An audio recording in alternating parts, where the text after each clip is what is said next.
Salut mon ami, c'est Dani de Viaform. Aujourd'hui, j'aimerais répondre à une question que m'a posée Murat par email.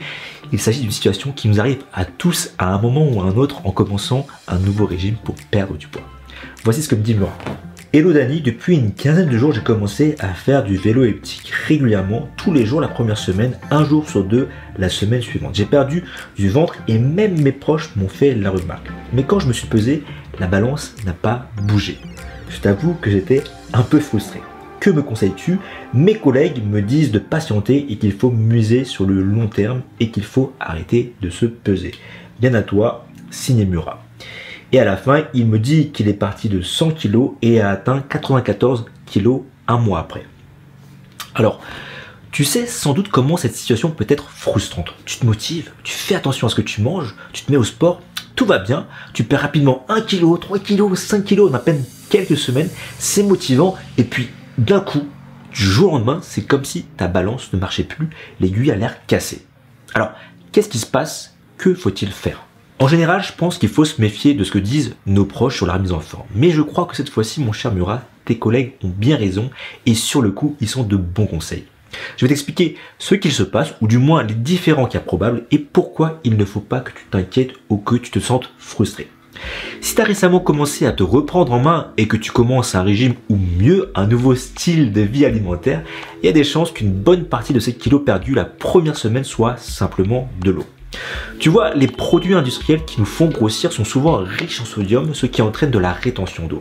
Quand on arrête de s'alimenter avec des biscuits, des gâteaux et des plats industriels, comme c'est souvent le cas quand on décide de perdre du poids, ton corps peut alors se débarrasser de cet excès d'eau.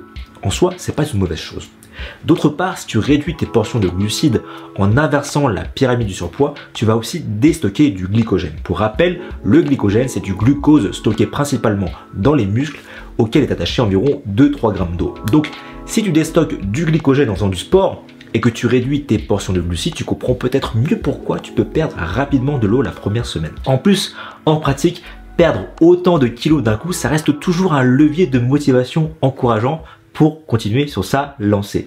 Mais la dure vérité, c'est que la vitesse à laquelle on perd la graisse tombe plutôt généralement autour de 500 grammes à 1 kg par semaine.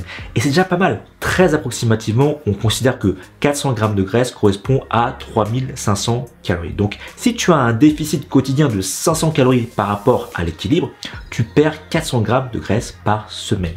Cette perte de graisse est généralement accompagnée d'une perte de masse dite maigre, composée d'eau et de muscles. Le but du jeu, c'est bien sûr de minimiser au maximum la perte de muscles. Il faut aussi savoir qu'en t'amincissant, le rythme de ta perte de graisse va ralentir aussi. Pour te donner un exemple, quand ma masse grasse est supérieure à 15%, je vais perdre 1 kg 500 g de poids par semaine environ. Actuellement, je suis plutôt autour de 10-12% de masse grasse et je suis satisfait quand j'arrive à perdre 250 g à 500 g par semaine parce que je suis plus très gras. N'oublie pas une chose, ton corps est une machine qui cherche à se préserver. Et les réserves de graisse, c'est une sorte de garde-manger qui lui permettent de survivre. Pour ton corps, trop peu de graisse, c'est aussi dangereux que de trop en avoir.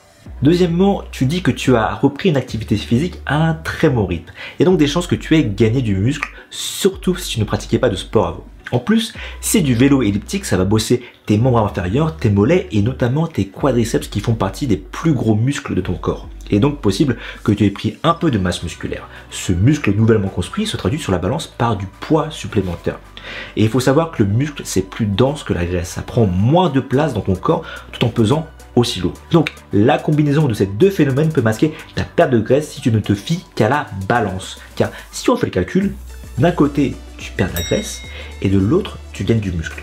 Au niveau de la balance, on a l'impression que rien ne change. Par contre, au niveau de ta composition corporelle, c'est le jour et la nuit. D'ailleurs, tes amis te le font remarquer.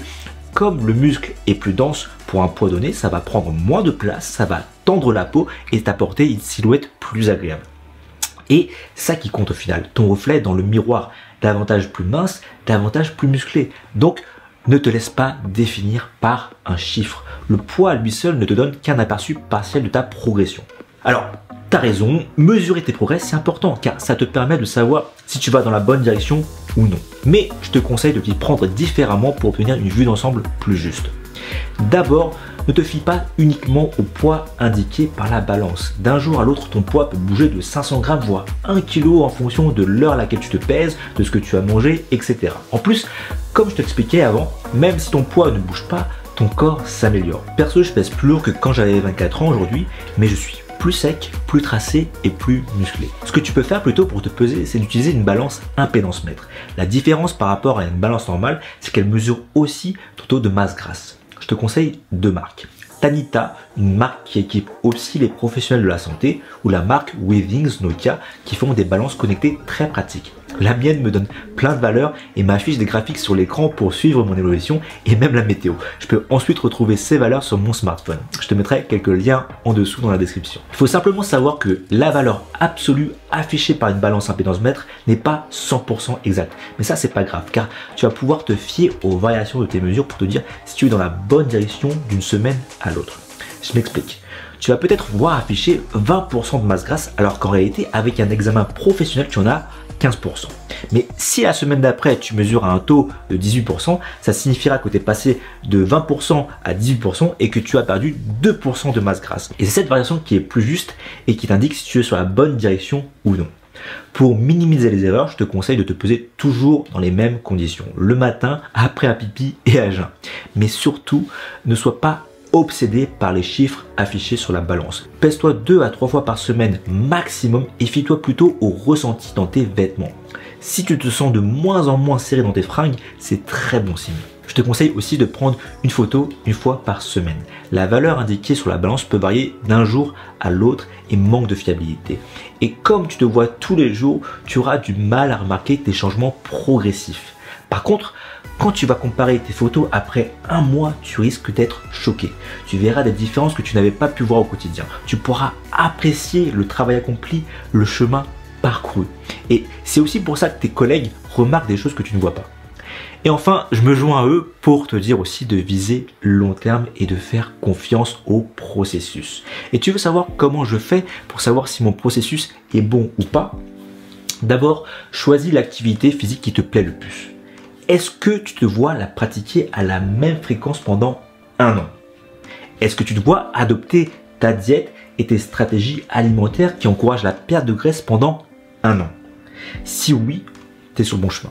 Car la grosse erreur que font les gens, c'est de partir à fond les ballons avec un plan nutritionnel et une activité sportive digne d'un athlète de haut niveau. C'est toujours pareil car ils prennent leurs décisions au sommet de leur motivation. Mais plus le temps passe, plus la motivation diminue et la difficulté de leur plan se fait ressentir et devient trop forte pour eux. Mais à l'inverse, si tu te donnes un plan trop facile à suivre aujourd'hui, eh bien tu vas t'y tenir, qu'il pleuve, qu'il vente, qu'il neige, car ce sera agréable et sans effort. Et paradoxalement, ça va aller plus vite, ça va te prendre beaucoup moins longtemps qu'un an. Au lieu de faire le yo-yo, tu vas perdre doucement la graisse, tu vas changer ta mentalité par rapport à certains aliments, ce qui te fait plaisir et ce dont tu peux te passer. Tu vas te construire une nouvelle identité plus mince, plus musclée. Doucement, ça va t'encourager à aller de l'avant, ça va te mettre dans une spirale positive et tu vas pouvoir construire de réussite en réussite.